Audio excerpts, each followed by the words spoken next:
Donc du coup, cette année, la grande nouveauté, c'est que depuis le 1er janvier, donc Aude Nature est gestionnaire des 60 hectares de terrain qui sont derrière vous. Donc l'idée, c'est de faire plusieurs équipes. Vous voulez aller aux souches? T'as envie d'aller aux souches? Qui c'est qui va aller aux souches? On va amener la remorque. C'est la deuxième phase d'un chantier de nettoyage qu'on a organisé dans le cadre des Journées mondiales des zones humides. On a commencé l'an dernier, sur un week-end, on a nettoyé tous les bords des étangs et tous les abords des anciens salins de Campignols. Donc là, aujourd'hui, on finalise sur une demi-journée conviviale avec les bénévoles de l'association. Oui, donc contrairement à l'an passé où on avait un vent violent et il faisait très très froid, en plus il y avait plu juste avant, donc le terrain était très très impraticable. Cette année, on a le beau temps avec nous, il n'y a pas de vent, c'est bon quoi. Voilà, puis on est nombreux, les gens se sont mobilisés pour finir ce chantier qui nous tient à cœur. Bon, d'autant plus que là on est sur les anciens salins de Campignols, donc on a un projet de restauration du site et surtout la mise en place d'un îlot de reproduction pour ce qu'on appelle les larolimicoles, c'est-à-dire tout ce qui est sterne, mouette, goéland railleur, etc. Donc c'est le projet que l'on a ici, donc il s'est fait donc sur le domaine public maritime, dans le cadre d'un contrat Natura 2000, donc aidé par le parc naturel régional de la Narbonnaise, et donc avec l'appui des DTM, Carcassonne, de façon à constituer un dossier et d'avoir des financements pour réaliser ce projet qui va durer sur 5 ans. Donc la première étape, c'est la construction d'un îlot. Et puis la deuxième, voire troisième étape, puisque sur 5 ans, on a différentes autres idées. On va pouvoir peut-être tester un radeau sur pilotis, peut-être vouloir restaurer ce bâtiment. Enfin, on ne sait pas encore précisément ce qu'on va faire. On va déjà faire l'îlot, attendre que les oiseaux se reproduisent pour avoir d'autres idées.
Oui, voilà, donc c'est un site qui est à l'abandon. C'est un ancien salin dans un premier temps qui a été transformé en centre d'élevage de gambas. Donc il est abandonné depuis un processus d'une trentaine d'années.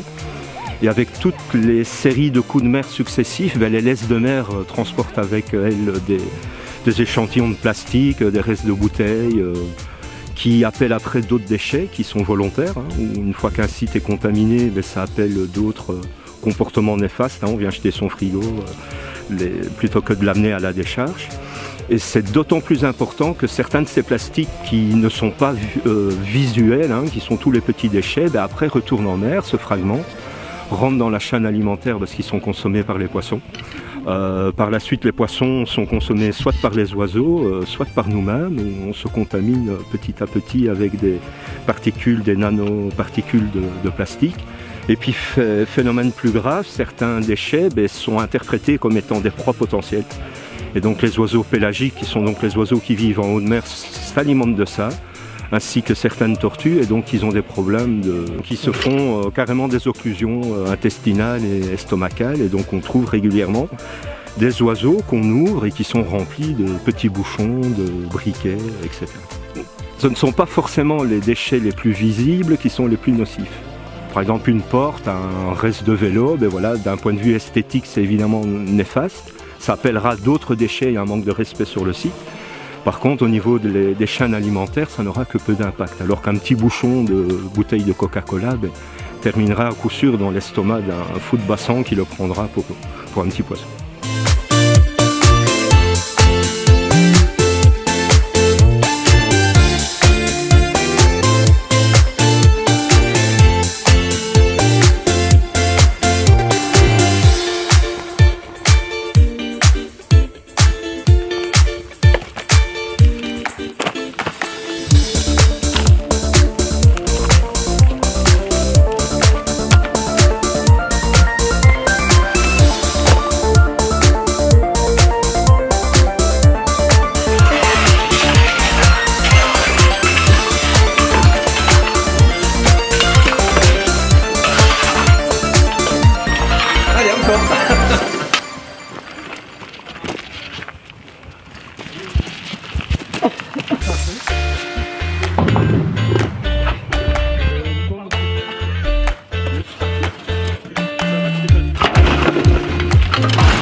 Moi, ça fait maintenant 13 ans que je suis là, j'entame la 14e année. Et en fait, Dominique Clément, fondateur de l'association, a fait partie des premières personnes que j'ai connues en arrivant ici. Voilà, donc j'ai toujours un lien direct avec cette association. Et avec la mienne qui s'appelle Image dans l'œil, dans laquelle on fait de la photo. Voilà, on se soutient mutuellement et on participe à différentes choses ensemble. Voilà, moi, par rapport à mon intérêt à l'environnement, à la protection et à la préservation, je trouvais que c'était important en fait de participer à ça et d'être acteur dans tout ça. L'association, de son côté à Haute Nature, est également présente sur le festival photo qu'on organise tous les ans. Et voilà, je les en remercie également.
Un vélo de course, quasi neuf. You want the Mad Axe Man? The Mad Axe Man.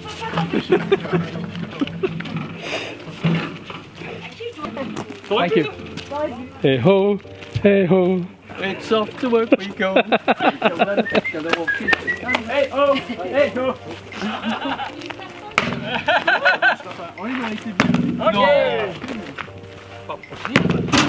Allez, ici Franck.